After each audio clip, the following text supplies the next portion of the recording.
Welcome back guys. So today we'll talk about three very crucial part of nutrition natin pagdating sa trainings. So yan yung pre-workout, intra-workout, and post-workout nutrition.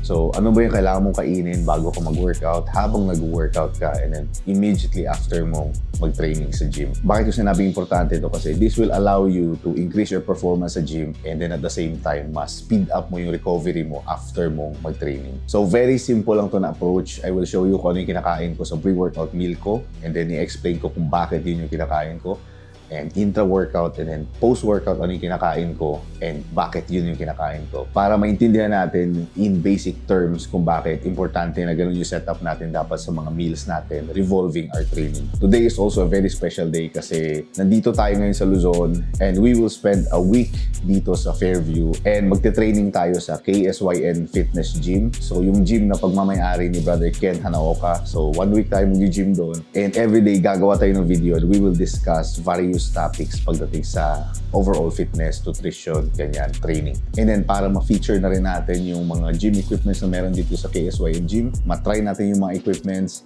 and then makagawa tayo ng overall na parang gym tour na rin at the end of this week. So ngayon is a leg day, naka-deload pa rin tayo unfortunately. So medyo pump session lang tayo ngayon sa lower body natin. And then 1 week na tayo nag-deload. So ginawa natin siya after a few weeks of really pushing hard sa training. So medyo hindi na nakaka-catch up yung katawan natin sa fatigue and stress. So kailangan natin i-manage yung fatigue natin para mas effectively pa rin natin may push yung mga training sessions natin na hindi nako-compromise yung health natin. So yun yung purpose ng deload. And pag-uusapan natin yung deload na yan in future videos. Pero so ngayon kakainin ko muna yung pre-workout meal ko and then explain ko kung bakit yun yung meal and then prepare na tayo pupunta sa gym.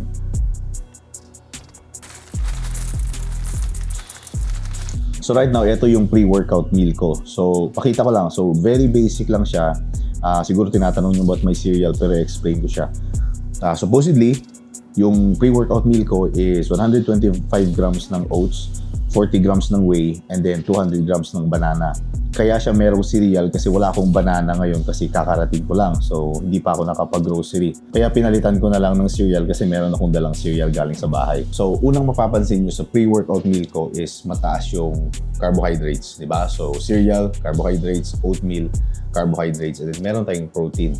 And then, sa fats, wala tayong direct fats. Meron tayong mga trace fats na tinatawag or yung mga fats na naturally nandun na sa oats, naturally nandun na sa cereal, and nandun na sa whey. So may mga traces of fats yan. So pero wala tayong direct fats na nilagay. Yung simple reason bakit mataas yung carbohydrate content ng pre-workout meal natin kasi kailangan natin ng carbohydrates in order for us to fuel our workouts. Kailangan natin meron tayong carbs kasi yun yung nagiging main energy source natin para mai-push natin yung training sessions natin na mataas yung intensity. Remember, kapag nasa gym tayo, yun yung opportunity natin na ma-breakdown natin yung muscle. And then pag uwi natin, during recovery, dun siya lalaki. Hindi siya lalaki sa gym.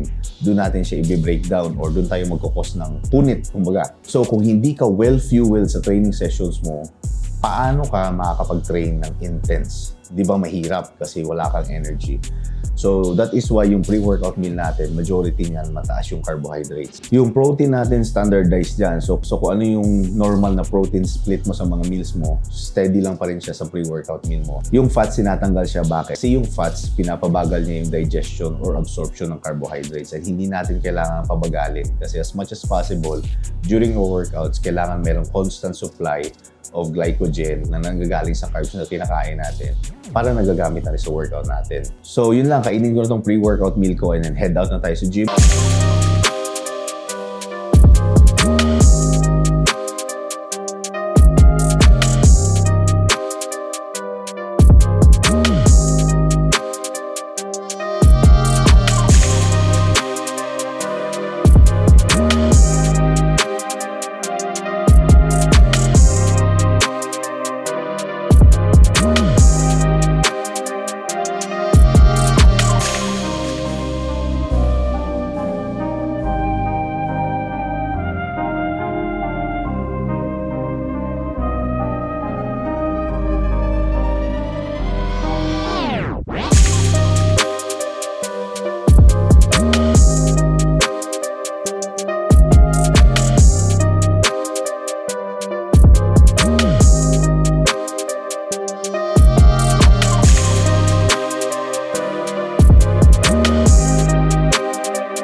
So ayun, medyo mabilis lang yung leg workout natin kanina kasi nga hindi naman natin talaga kailangan i-push kasi nasa deload phase pa tayo ngayon. So kung makikita nyo, wala talagang intensity masyado dun sa mga training. Talagang pinapump ko lang talaga yung legs ko para kahit paano merong activity na nangyayari. Pero bukas balik na tayo sa normal training natin. Unti-unti natin na ibalik yung intensity. Hindi natin pwedeng biglain. Pero expect moving forward mula bukas hanggang the rest of the week is may babalik na natin yung intensity natin para mag-progress pa tayo.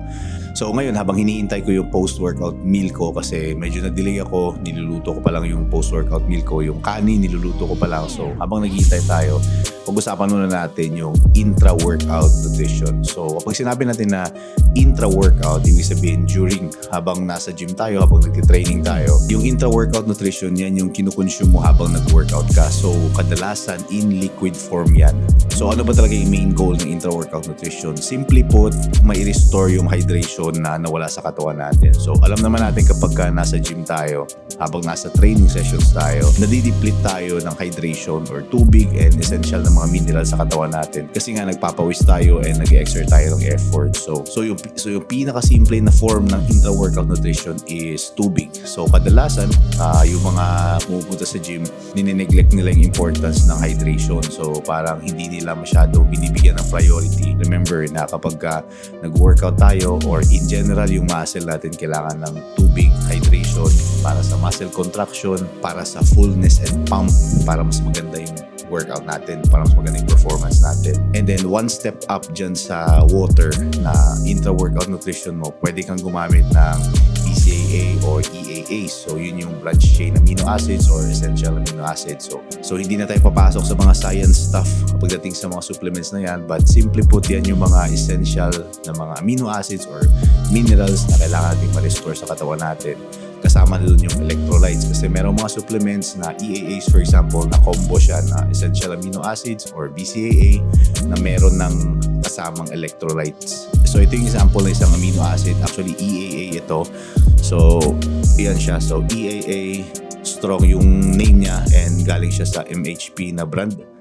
So madaming klaseng ganito. Meron ding branched chain amino acid or BCAA or EAAs. Ano ba yung difference nun? Siguro sa next video na natin i-discuss yung difference niya. Pero for me, yung prefer ko talaga is yung EAAs. Now, yung isang step further dyan, kapag for example, may EAAs ka na, may essential amino acids ka na, hinahalo mo sa tubig.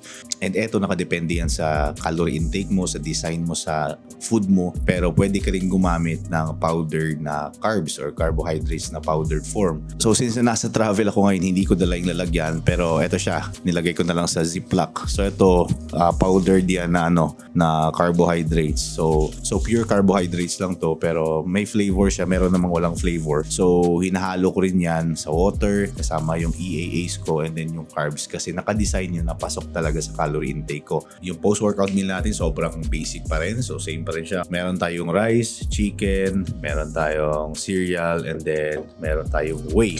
So papansin nyo, similar lang din yung structure ng post-workout meal sa pre-workout meal. So again, mataas pa rin yung carbs natin and then wala pa rin tayong fats. So same pa rin yung explanation, same pa rin yung reason bakit walang fats kasi hindi natin kailangan na i-delay yung absorption ng carbohydrates para ma-restore natin yung glycogen na na-deplete during our workout. So kapag naglagay tayo ng fats dito, so babagal yung pasok ng carbs sa katawan natin. So hindi natin yung kailangan i-delay. So eto, nilalagay ko to sa meals ko pampalasa. Pero again, kontrolado lang, hindi kailangan i-abuse. Again, hindi masama yung sodium na mag-consume tayo. Yung masama lang is overconsumption and hindi natin siya nare-regulate ng maigi kasi hindi tayo masyado umiinom ng tubig. So yun lang, kainin ko tong post-workout meal ko para makastart na tayong mag-recover, makapagpahinga. And then bukas, Monday, another gym training session. And that will be another upcoming episode sa channel natin. So again guys, thank you so much for watching. Hopefully nakatulong yung basic explanation ko. So that's it guys. Talk to you soon. Peace.